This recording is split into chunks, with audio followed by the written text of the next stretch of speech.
Good morning. आज हम पढ़ने जा रहे हैं कक्षा 10वीं का एक बहुत ही खूबसूरत कविता है छापा। ये देखिए, ये हमारी आज की कविता की पंक्तियां हैं। छापा का मतलब होता है जो इनकम टैक्स वाले हम पे रेड करते हैं उसे हम छापा कहते हैं। ये हमारे आज के कवि हैं ओम प्रकाश आदित्य जी। इनका परिचय जानते हैं। इनका जन्म हुआ था 1936 गुरुग्राम हरियाणा में और इनकी मौत हुई है 2009 भोपाल मध्य प्रदेश में। ओम प्रकाश आदित्य हिंदी की वाचिक परंपरा में हास्य व्यंग्य के शिखर पुरुष होने के साथ साथ छंद शास्त्र तथा काव्य की गहनतम संवेदना के पारखी थे। माना जाता है हमारे जो आज के कवि हैं ये हास्य व्यंग्य के कवि माने गए हैं, यानी वो कवि जो हंसते हुए ताना मारते हैं वो ऐसे कवि हैं। आप हिंदी कवि सम्मेलनों में हास्य व्यंग्य के पुरोधा थे। पुरोधा का मतलब होता है पंडित यानी कि विद्वान। पद्य संबंधी प्रस्तुत हास्य व्यंग्य कविता में कवि ने आयकर विभाग के छापे के माध्यम से आम आदमी की आर्थिक स्थिति का अर्थ होता है फाइनेंशियल जो आपके हालात होते हैं, छापा मारने वालों की कार्यप्रणाली को दर्शाया है। यानी आज की कविता हम पढ़ेंगे कि एक आम इंसान यानी कि जो एक मिडिल क्लास का आदमी होता है उसके घर के हालात क्या होते हैं, और दूसरा पढ़ेंगे कि छापा जो मारते हैं इनकम टैक्स वाले, उनकी जो छापा मारने की पद्धति होती है वो क्या होती है। कवि द्वारा किया गया छापे का वर्णन व्यंग्यात्मक हास्य उत्पन्न करता है। आज के कविता में कवि ने हंसते हुए छापा मारने वालों के कार्य प्रणाली पर प्रहार किया है और कहा है कि जब भी आप अपना काम कीजिए तो बहुत सोच समझ के कीजिए। ये देखिए, ये हमारी कविता की पंक्तियां हैं। मेरे घर छापा पड़ा, छोटा नहीं बहुत बड़ा। वे आए, घर में घुसे और बोले सोना कहाँ है। मैंने कहा मेरी आंखों में है, कई रात से सोया नहीं हूं।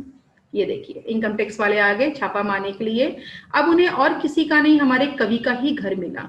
हम सभी को पता है कि कवि लोग की इतनी इनकम नहीं होती है, लेकिन फिर भी एक आम इंसान के घर में छापा मारने वाले आ गए बिना सोचे समझे।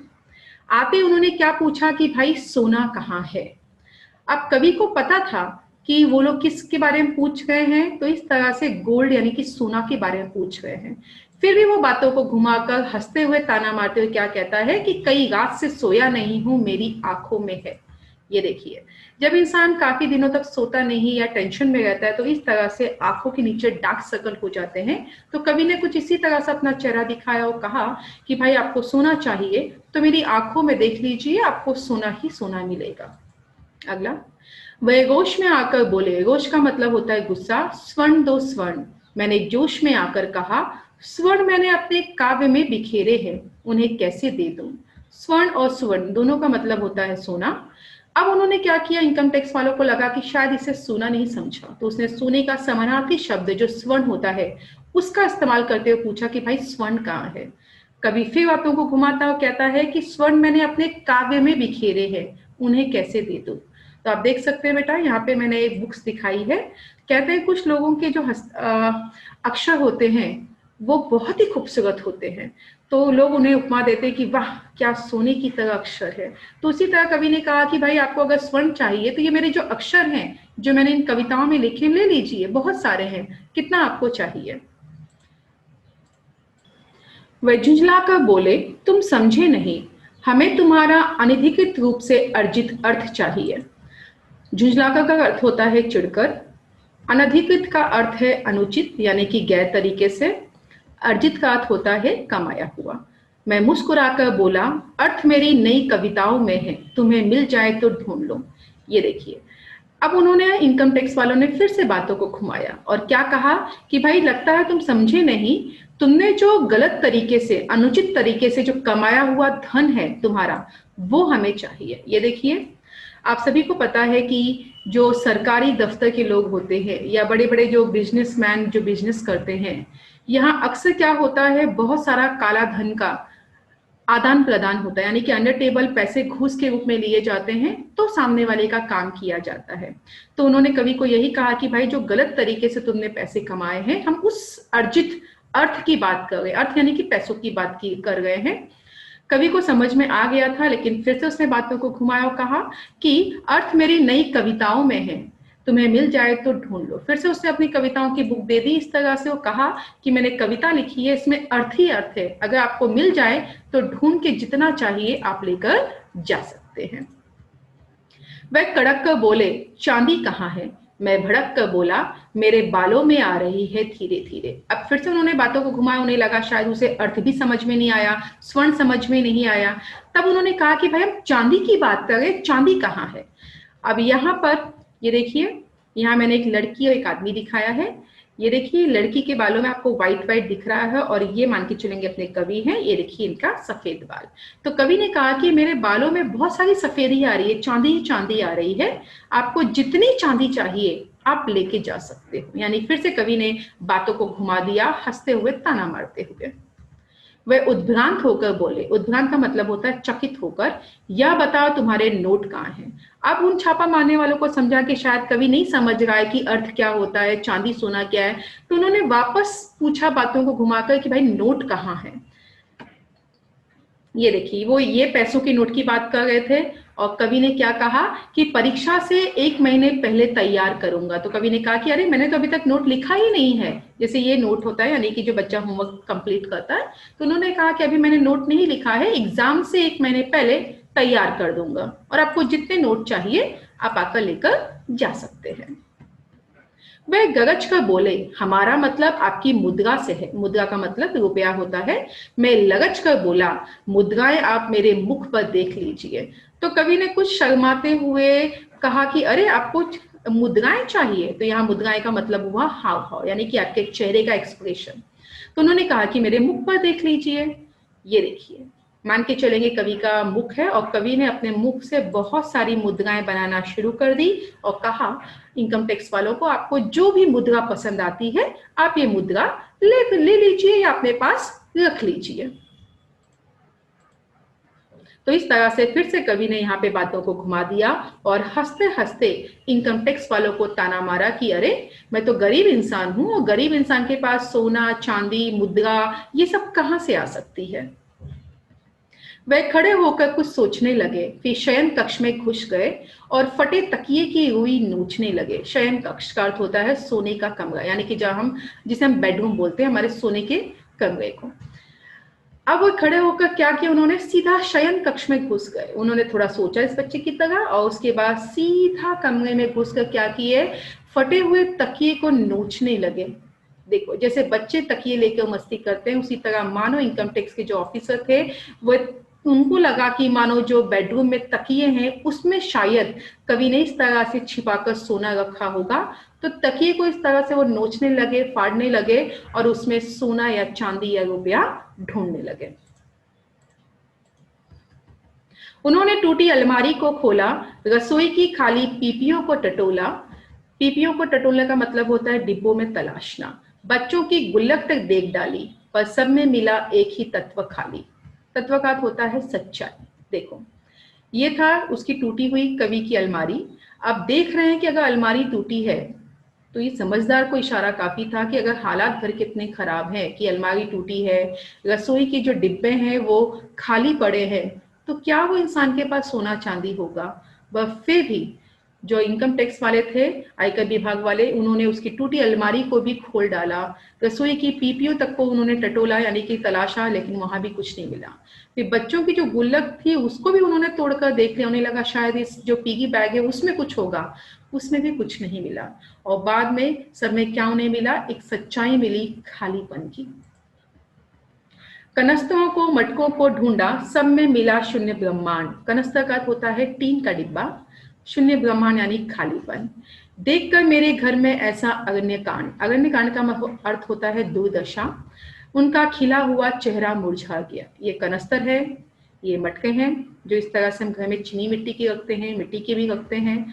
तो उन्होंने क्या किया, कवि के अलमारी को, तकिए में, कनस्तरों में, पिगी बैग में बच्चों के और मटकों में, सब जगह तलाशा, सबको उन्होंने तोड़ फोड़ डाला। और जब लास्ट में कवि ने अपने घर को देखा तो ऐसा लगा मानो हर जगह अग्निकांड छाया हुआ, यानी दुर्दशा।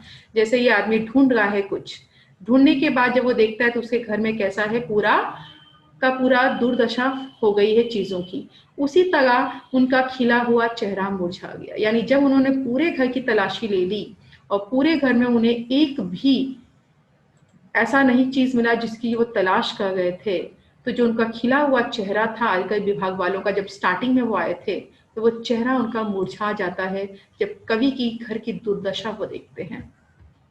उनके 20 सूची हृदय में रौद्र की जगह करुण रस समा गया। 20 सूची का मतलब होता है पूरी तरह, रौद्र यानी क्रोध, करुण यानी दया। ये देखिए, आए थे वो लोग एकदम अजीब सा चेहरा लेकर गुस्से में, लेकिन जब उनके उसने कवि का घर देखा, वो लोगों ने उस घर की दुर्दशा देखा, तब उनके घर जो हृदय में क्रोध की जगह दया आ गई आयकर विभाग वालों को। वह बोले, क्षमा कीजिए, हमें किसी ने गलत सूचना दी। अब वो सॉरी बोलने लगे। तो कहा जाता है कि कोई भी काम करने से पहले इंसान को सोचना चाहिए। आयकर विभाग वाले जब कवि के घर घुसे थे, तभी अगर उन्होंने ध्यान से कवि के घर को देखा होता तो शायद उन्हें बाद में सॉरी बोलने की नौबत नहीं आती। लेकिन अब यहाँ पर वो माफी मांगते हैं और कहते हैं कि उन्हें किसी ने गलत सूचना दे दी थी। अपनी असफलता पे वह मन ही मन पछताने लगे, सिर झुकाकर वापस जाने लगे।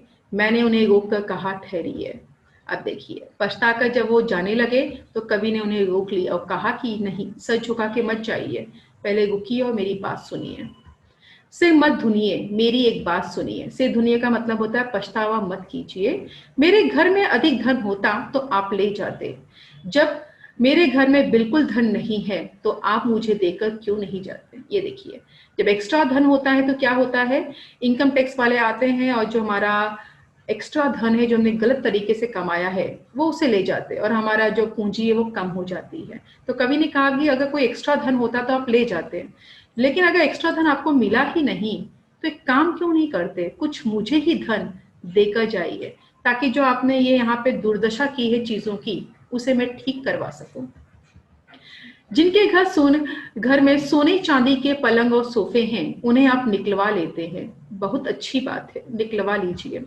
कवि कहता है कि जिसके भी घर में पलंग में या सोफे में आपको सोना चांदी पैसा दबा हुआ मिलता है तो आप क्या करते हैं, वो सभी चीजें आप उठा ले जाते हैं। अच्छी बात है, अगर आपको इस तरह से काला धन मिलता है सोफों में या फिर खटिए में तो आपको लेकर जाना चाहिए। पर जिनके घर में बैठने को कुछ नहीं है, उनके यहाँ कम से कम एक तख्त तो डलवा दीजिए।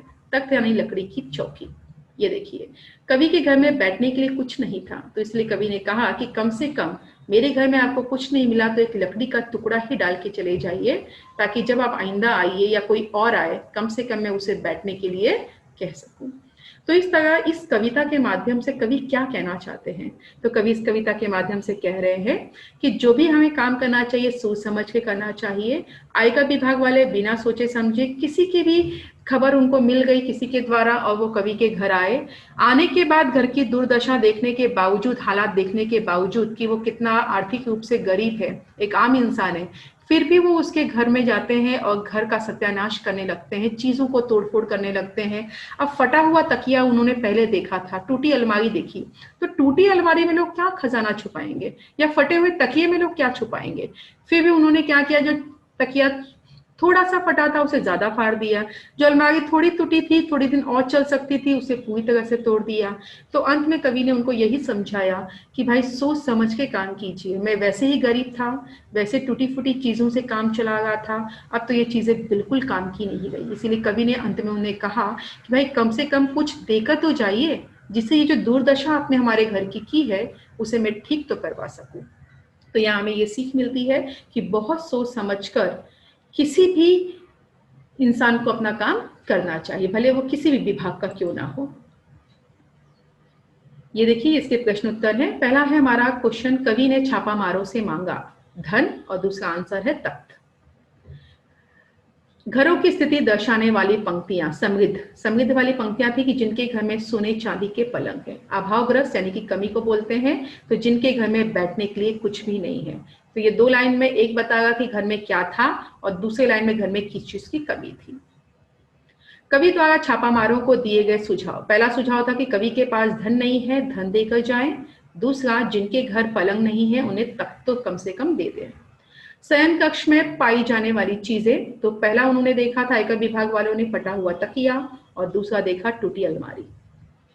वह वस्तुएं खाली थी, कौन कौन सी? रसोई की पीपियां, कनस्तर, गुलक और मटके। छापा मारने वालों में आया परिवर्तन। पहला है, घर में कुछ ना पाकर उनका खिला हुआ चेहरा मुरझा गया। दूसरा, उनके हृदय में रौद्र की जगह करुण रस समा गया।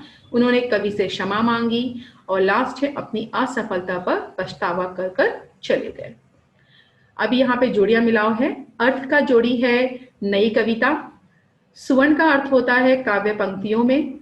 और तीसरा है चांदी, उसका आंसर है बालों में। और लास्ट है मुद्रा, मुद्रा का आंसर है चेहरे पर।